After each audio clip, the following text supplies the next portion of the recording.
Welcome to How to Save Your Marriage with Nicola Beer, a full show of tips and practical strategies to repair, rebuild, and strengthen your relationship. If you are currently stuck, wondering if your marriage can be saved, or you know you want to save it but don't know how to go about changing it, this show is for you. To book your free marriage strategy session with Nicola, get the free marriage ebook or donate. If you are enjoying the show and want to help keep it flowing, visit www.nicolabeer.com.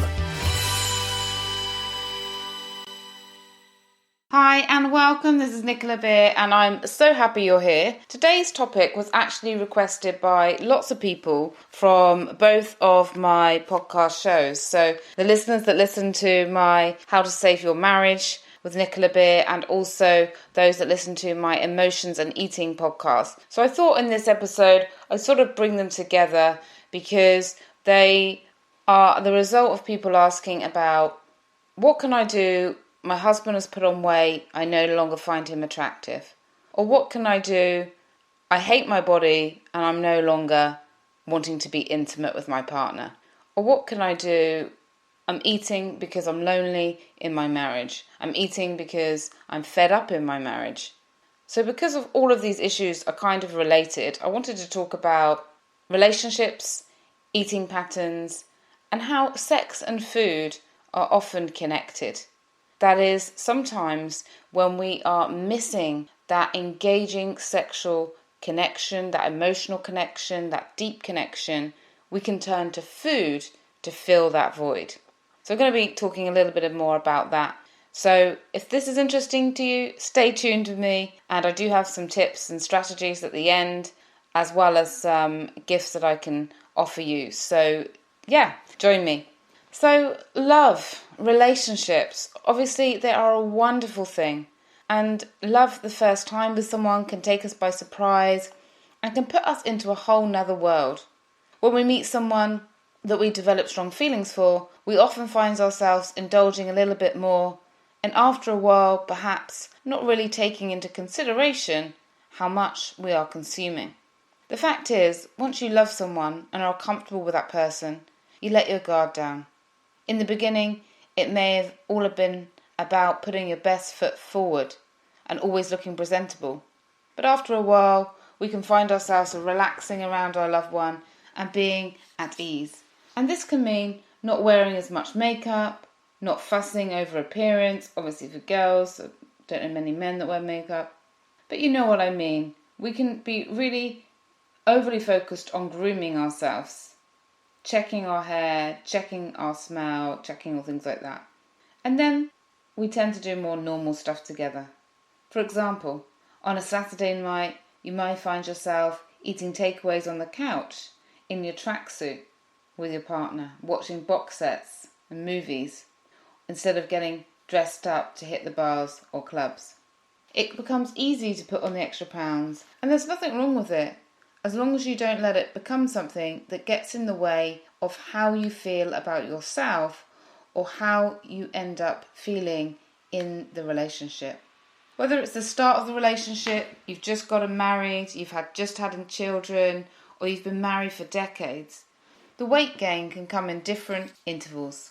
The phase in the beginning of the relationship may involve a lot more whining and dining out as you start to spend more time with each other. Depending on how your eating habits were prior to the relationship, it can mean that you're going from eating a quick, relatively healthy meal at home to a 3-course meal out with sugary drinks to wash it down on a more regular basis. Then as you progress into the relationship, nights out, dining can turn to nights in cuddling and ordering takeaways, which can easily turn into weekends, munching, enjoying each other's time as well as indulging on easily processed, unhealthy foods. Often, once couples are married, many feel the pressure to stay slim has gone. And after the wedding, a lot of people begin to relax their healthy eating habits. And this can be both good and not so good, because it's always great to feel ourselves and feel like we are accepted for who we are, and not so good if we or our partner are not happy about the weight gain. It can be the start of a not so healthy body relationship that can affect the relationship in many ways, especially if tied to low self-esteem or pressure from the other. This is why it's really important to maintain a good relationship with our body and the way we see it. Loving yourself means feeding yourself in a loving way, exercising of some kind, even if it's just 10 minutes a day, and saying kind things to yourself about your body. Outside factors such as work stress and family pressure can lead to over and under eating, and this can affect how we view ourselves in the mirror. Relationship stress and low vibe emotions of worry, anger, resentment, disappointment and loneliness can all lead to weight gain or bulimia or an avoidance to eat. A change in size and appearance can often affect us psychologically, where we may feel unattractive, not ourselves, fat or ugly. This can then impact how we interact physically with our partner. We may not want to be cuddled or touched in certain places as we feel we're too big or dread being seen naked and want the lights off. Sadly, time and time again, I've seen weight become an issue in marriages, either where one has put on weight and their sexual desire has plummeted and they just don't feel attractive, or their partner no longer wants to be intimate or affectionate to them because they are carrying extra weight. Then this self or partner rejection can lead us to want to engage in more of the same eating behaviours. It's a difficult one for sure, because we all hope that we'll be loved unconditionally regardless of what physical shape we're in. Yet, physical attractiveness for countless husbands and wives is important to be happy in a marriage. So a spouse putting on weight can cause resentment and frustration in some people. And if communicated to a spouse in a non-loving way, it can lead to a lack of self-esteem and more emotional eating, and it becomes a vicious cycle, not only for the individual, but also for the relationship. Getting angry or annoyed is rarely ever going to be effective in addressing this common issue.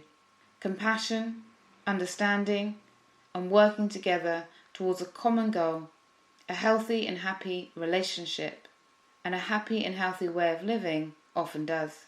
Sometimes the low self-esteem comes from comparing ourselves to others, whether that is the image that we have in our head of what a woman or a man should look like from the flawless models we see everywhere, or our own version of what we see as acceptable. Facebook and Instagram depression is becoming a real phenomenon. People seeing each other's happiest moments and best shot images and airbrushing and photoshopping, wondering, why don't I look the same? Take Claire, for example, and I've changed her name. She'd always been a fuller figure person, and it never really bothered her. Much of this had to do with the fact that while growing up, and into her 20s even, social media was not a big deal as it is now. She never really let things get to her concerning her body. She then had 2 kids, and fast forward to a time of Instagram perfection, and all of this immense pressure from society of what she should look like led to her begin to develop a really big insecurity about herself. She had never been the weight that she had reached post-children, and she just kept holding on to the idea that she would lose the weight and feel loads better. So because she was not losing the weight, she felt worse. She stopped making an effort on her appearance because she felt like it was a waste of time. She stopped seeing herself as attractive and automatically assumed that her husband would not see her in that way also, especially if he saw her in the full light. She retracted completely. She stopped going out, stopped making that effort, stopped shopping for clothes and things she enjoyed. She just had a mental block that she looked disgusting and fat and didn't want to be seen.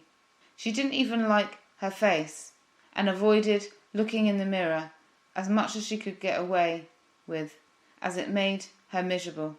She then realised that it was her lack of acceptance of herself, no matter what she looked like or weighed, that was holding her back in so many ways. It was having an impact on her marriage as well as her children, which was when she reached out to me for support, because she just wasn't being herself. She just felt drained depressed, angry, and depression is often anger turned inwards. So together we had a few sessions to support her to take action, to love herself, to let go of the negative thoughts, to feel more attractive, to create a plan to support her to feel good about her eating again, as well as hypnotherapy, calm the anxiety, and also put her more in the mood for being intimate in her relationship. She also limited her social media to a maximum of 30 minutes a day. She agreed that the best thing she could do was to stop following people who were interested in selling fad diets, lose weight fast programs, and the picture perfect images. And she felt so much better. She got my self-love audio program, which is the Love Energy Toolkit. And it's basically an 8-week program which has 2 lessons a week with exercises on really how to make loving yourself a reality. Because we've all been told by our friends or family that, you just need to love yourself more. Yet no one tells us exactly how to do that. So I give tools and how to make that happen. And as soon as she started to do that, she started to massively shift her energy. Because we are energy beings. Our energy is magnetic. Our energy is electric. And so when we get into that high vibration of a high love energy, happy energy, positive energy, motivated energy, everyone around us, especially our family, are going to have an impact from our energy. They're going to feel our energy and it's going to start to shift their energy.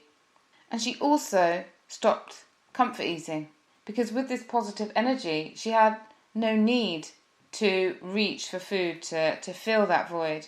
And she also let go of her inner critic, her inner food critic that was telling her about her body, about what she was eating, as well as her inner critic that was putting herself down about the way that she looked in the mirror. And she started to say yes to socialising. One of the things that I asked her to do, and you might like to do that, it's a really great exercise if you are feeling a bit down about yourself at the moment, your weight and your body image, whether you feel that you are too big or too small. She went to her wardrobe and I asked her to pick out 3 outfits that she always feels good in. 3 outfits that, even if she has put a bit of weight on, they make her feel good. They're comfortable, they suit her colour, they just give her that energy, that light. And I asked her to just dress up for her family, to wear one of those 3 clothes, to put on her makeup, to do her hair as if she was going out for a Friday night, and to cook her family a lovely meal. Just to get into the practice of dressing up again and feeling good. And she loved it. It gave her a real high, and she started to really just wear makeup all the time again, just to give herself that boost. And it doesn't need to be makeup. It can be, if you're a man listening to this, your favourite clothes, getting your hair cut, treating yourself to a shave, whatever it is, anything that's going to make you feel good about yourself. At first, she didn't want to give it a go.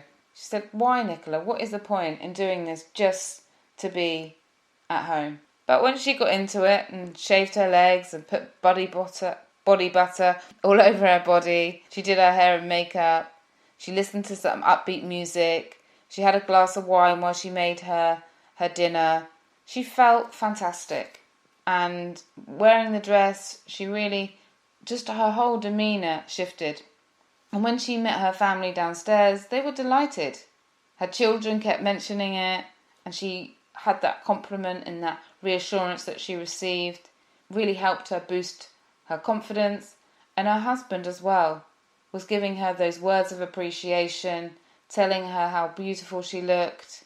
And the next day he even went out and got her flowers to say, thank you for such an effort, because they had an amazing night. And they were really intimate and they felt love and acceptance. And she started to dress up more and her husband started to take more care in his appearance. And it was a real great snowball. And sometimes we don't realise that it's just these small things that can make such a difference. And it's also the internal things as well that make a difference. What we say to ourselves. When I was working with Claire, she was saying to herself that she was fat and that she was ugly. And we wouldn't dare ever say that to a friend, would we? We would never say to somebody, "You're fat and ugly." At least I hope we wouldn't. But yet, why do we say it to ourselves? Why do we criticise ourselves?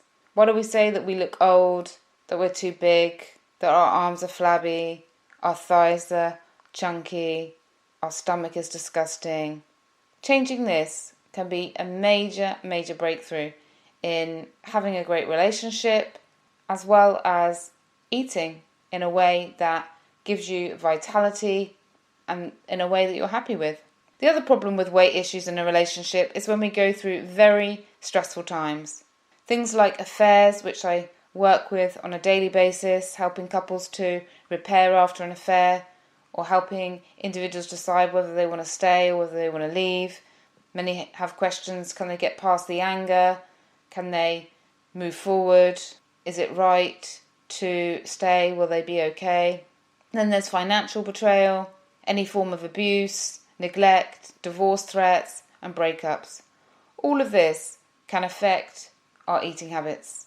They can cause us to suppress food. They can cause us to literally have the weight fall off us. And for some people, if they're already slim, this can make them also feel insecure about their body. And all of these are incredibly difficult circumstances. So it can lead to also weight gain as well.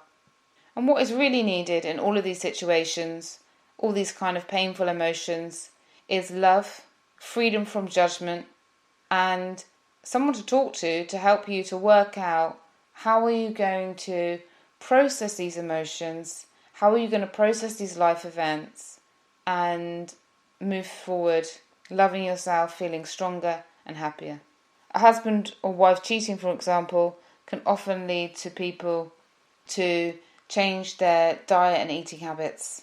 I've worked with countless women or men who, when their husband or wife has been cheating, can either start comparing themselves, start blaming their weight for the reason that their husband or wife has had an affair, blaming the way that they look, the way their body is, and this can cause all kinds of other problems on top of already handling the affair. And other people, as I mentioned at the beginning, can use food as a comfort, food as a way to distract, to escape, to numb. It's crazy, actually food has a numbing effect, just like alcohol does. It can really sort of dull someone down, stuff the emotions down rather than actually feeling them. And people just think, okay, I hate this feeling, so what next am I going to eat? Or what next can I make? Or what am I going to eat tomorrow? And just obsess about food, and their mind is with food, even if they're not actually eating in that way. And as I mentioned in the beginning, sex and eating are highly related. It's not just the case that discomfort with your body can lead to a lack of desire for sex. Sexual frustration, not being seen, can lead many women and men to fill themselves with food. And it may not be food. Sometimes the weight gain that I work with actually has nothing to do with food. It's all to do with alcohol. Having that wine or other drinks is, for some people, is not really about the alcohol. It's about having that cup of sugar and drinking that sugar down.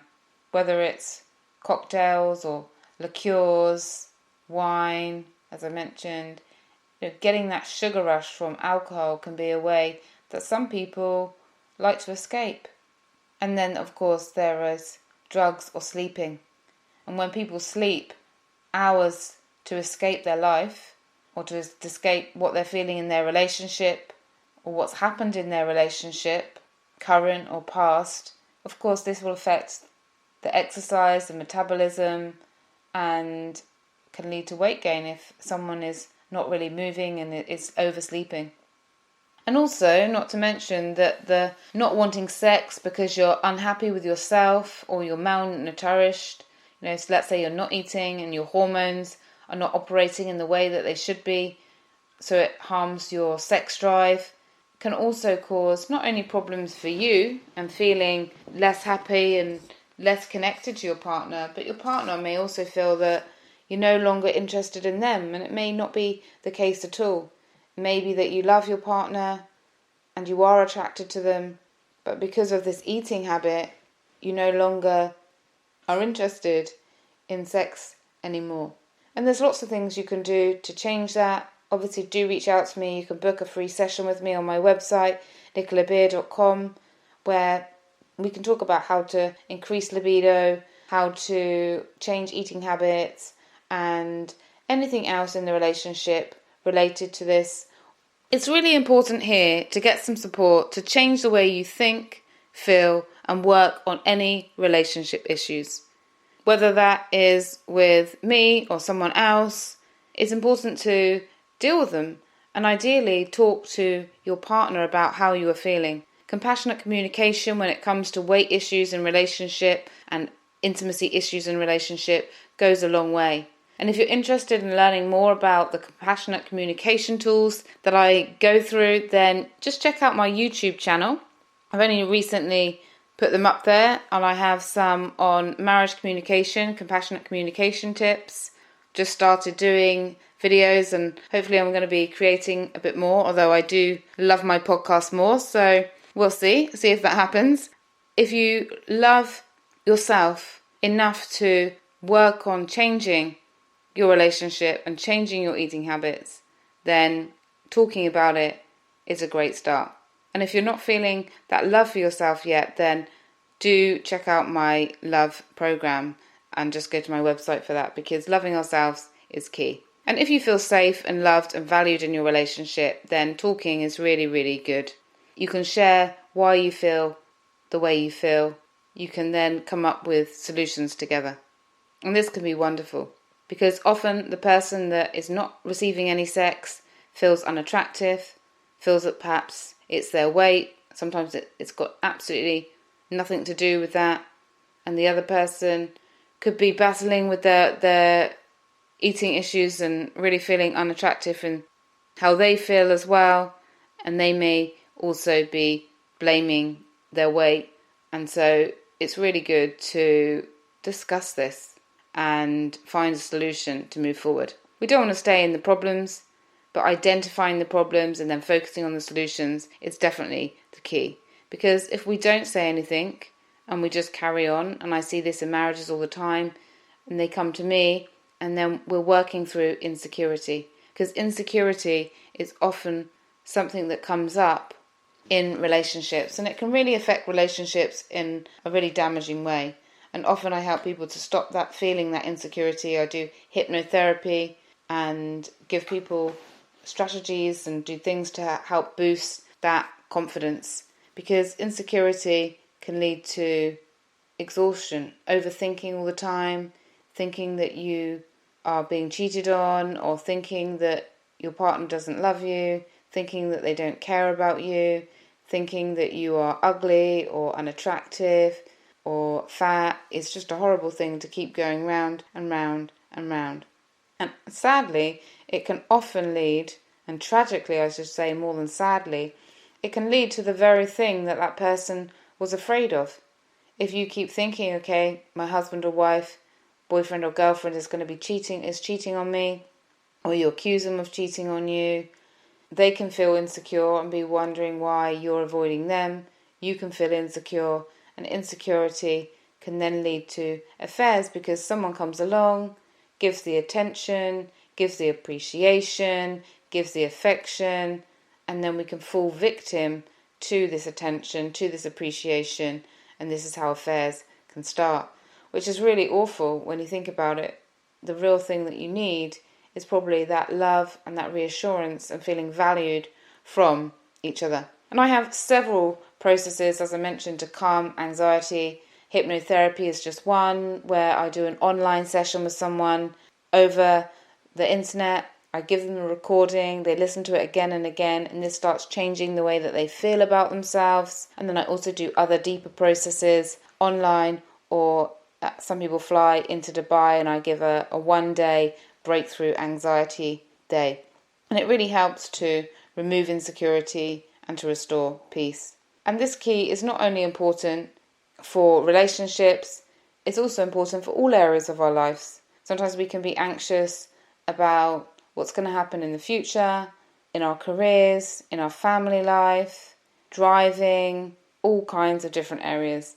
And any anxiety can be also related to food. As I mentioned in another podcast, anxiety and food for me were massively linked. Anytime I felt worried about what someone was saying when I was doing a public speaking event, before my nerves, anxiety, I used to eat every time I felt anxious, because I found that eating numbed the anxiety. I was sort of stuffing down the anxiety. And then you have annoyance at yourself because you're eating way more than you need, and then you feel sick. So it was this vicious cycle for me, and I hope that that's not there for you. So if you're interested in anything I've mentioned today, of course, do reach out to me. If you have any questions for me, I'd love to hear from you. The key thing is that we need to start loving ourselves for who we are and not for what we look like to the outside world. We need to stop following people who make us feel that we are not good enough. Even if we admire these people on Instagram or Facebook and we admire their physical appearance, we need to recognise, is this healthy for me? Is this affecting my eating? Is this helping my love life? Is this going against my love life? At the end of the day, life is not only about what we eat and how we look. And the more time we focus on these two things, the less life we are likely to enjoy and experience, because we're always in our head thinking and obsessing about things that at the end of the day don't really matter, and they're not what we really want to be remembered by. We want to be remembered by being a loving person, most of us, by making a difference, leaving a legacy, achieving something bigger than ourselves. Life is about relationships and connection. So what difference and change are you going to make today? I've covered quite a lot, and I know it may have gone a little bit all over the place, but I wanted to really bring in all the different scenarios that I see with food and eating and sex and relationships. So I hope that it didn't send you to sleep. And I just want to say that, no matter what you look like, no matter how much you weigh, you are beautiful, you're unique, and you're loved. We all are. There is nothing like you. There will be nothing like you. And that's absolutely perfect. We don't want to be like anyone else. You are enough as you are. You are great as you are. And thank you so much for listening. Thank you so much for allowing me to help and guide and share my transformation with you. And I really hope that if you have any questions for me, if you would like to speak to me, that you do reach out and you do take action when you feel the time is right. And if you're interested in listening more, then do check out Emotions and Eating or Save Your Marriage with Nicola Beer for more tips. Have a wonderful week ahead wherever you are. Bye. Thank you for listening to How to Save Your Marriage with Nicola Beer. To book your free marriage strategy session today, you can visit www.nicolabeer.com, where you can also get the free marriage fixing ebook, request a topic for the show, and make a donation if the show has been of benefit to you and you want to help keep it going. We wish you an amazing love-filled day ahead.